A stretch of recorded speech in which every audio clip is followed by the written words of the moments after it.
1320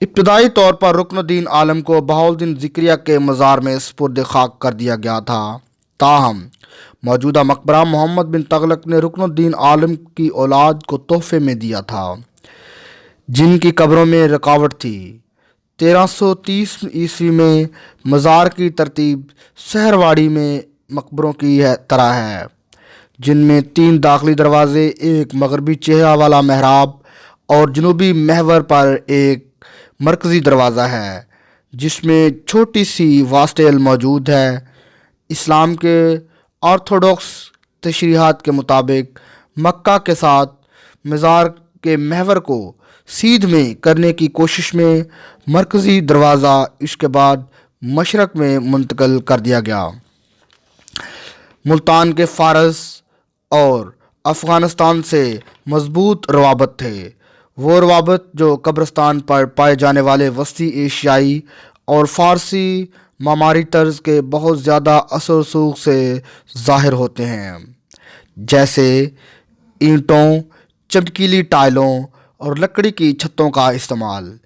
یہ مزار ملتانی تفریحی فن تعمیر کے اختتام کی نمائندگی کرتا ہے، جو کبیروالا کے قریب مزار خالد بن ولید کے ساتھ شروع ہوا تھا۔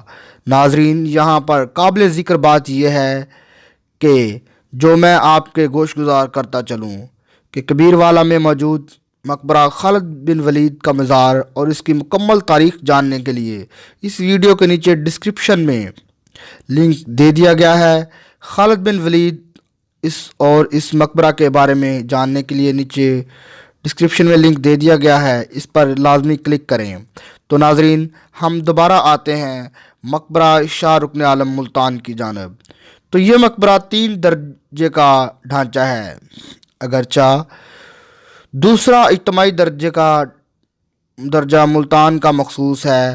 آکٹون کی شکل میں پہلا درجہ قریبی مزار بہاؤالدین ذکریہ اس سے قریب کے دیگر مزارات سے مختلف ہے، جو مربع نما اڈے پر قائم ہے۔ پہلے درجے کا قطر 15 میٹر ہے، دیواروں کی لمبائی 4 فٹ ہے۔ پہلے درجے میں لکڑی کے بینڈ شامل ہیں، جو بیرونی اینٹوں سے بنے کام میں ایک وقفے کو پیدا کرتے ہیں۔ آکٹاگونل کا پہلا درجہ اس کے 8 کونوں میں میناروں کے سائز والے چھوٹے ٹاورز کی مدد سے باندھا جاتا ہے، جو اس ڈھانچے کو مدد فراہم کرتے ہیں اور تنگ ہوتے ہیں جب وہ پہلے درجے کی اونچائی عبور کرتے ہیں۔ دوسرا آکٹون پہلے درجے پر قائم ہے، جس میں عمارت کے 8 کونوں میں ہر ایک میں چھوٹے گنبد نمایاں ہیں۔ ایک تیسرا درجہ دوسرے کے اوپر رہتا ہے اور اس کا قطر گنبد 15 میٹر کے ذریعے بنتا ہے۔ پوری ساخت 35 میٹر لمبی ہے۔ ڈھلوان دیواروں کے ساتھ گنبد کو ہندو مندروں میں پائے جانے والے عمالقہ کی طرح کی ساخت سے ڈھکا ہوا ہے۔ مقبرہ پوری طرح سے سرخ اینٹوں سے بنا ہوا ہے، شیشم کی لکڑی کے شہ تیروں سے جڑا ہوا ہے جو صدیوں سے کالا ہے۔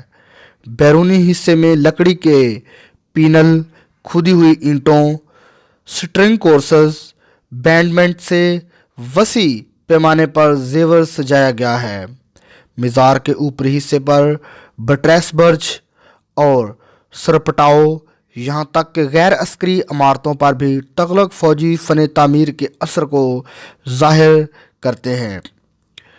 بیرونی حصے میں مزید پھولوں، عربوں اور ہندسی نقشوں میں گہرے نیلے رنگ، سرخ رنگ، سفید ٹائلوں کے ساتھ علاقائی طرز کے ٹائل ورک سے مزین ہے۔ یہ سب کچھ گہری سرخ باریک چمکتی اینٹوں سے متضاد ہے۔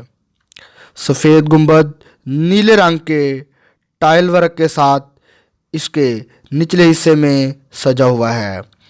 مزار کے وسیع و عریض داخلہ میں کوئی داخلی دباؤ نہیں ہے اور نہ ہی اندرونی جگہ کی تائید کے لیے کوئی داخلی ساختی عنصر، جس کے نتیجے میں داخلی جگہ وسیع ہوتی ہے۔ ابتدائی طور پر داخلہ کو وسیع ٹائل کے ساتھ کام میں سے سجایا گیا تھا جسے بعد میں پلاسٹر میں ڈھانپ دیا گیا تھا۔ حالانکہ مقبرہ کا وسیع و عریض داخلہ اب بڑی حد تک ننگا ہے۔ زمینی سطح پر تارک اندرونی جگہ کو مزید وسعت دینے میں کام کرتے ہیں۔ کھدی ہوئی لکڑی کا محراب اس کی صنف کی ابتدائی مثالوں میں سے ایک سمجھا جاتا ہے۔ 680 عیسوی کی دہائی میں محکمہ اوقاف نے اس مقبرے کی مکمل مرمت اور تزئین و آرائش کی۔ پورا چمکتا ہوا داخلہ ملتان کے شیگروں یا ٹائل بنانے والوں کے ذریعے کی گئی نئی ٹائلوں اور اینٹ ورک کا نتیجہ ہے۔ سال 1970 عیسوی میں یہ مقبرہ یونیسکو کے عالمی ثقافتی ورثہ سائٹ کی حیثیت فہرست میں درج ہے۔ پاکستان زندہ باد۔ اگر آپ کو ہماری یہ کاوش اچھی لگی تو اس کو ایک لائک تو ضرور بنتا ہے۔ اگر بہت اچھی لگی ہو تو اسے اپنے دوسرے دوستوں تک لازمی شیئر کریں۔ پاکستان زندہ باد۔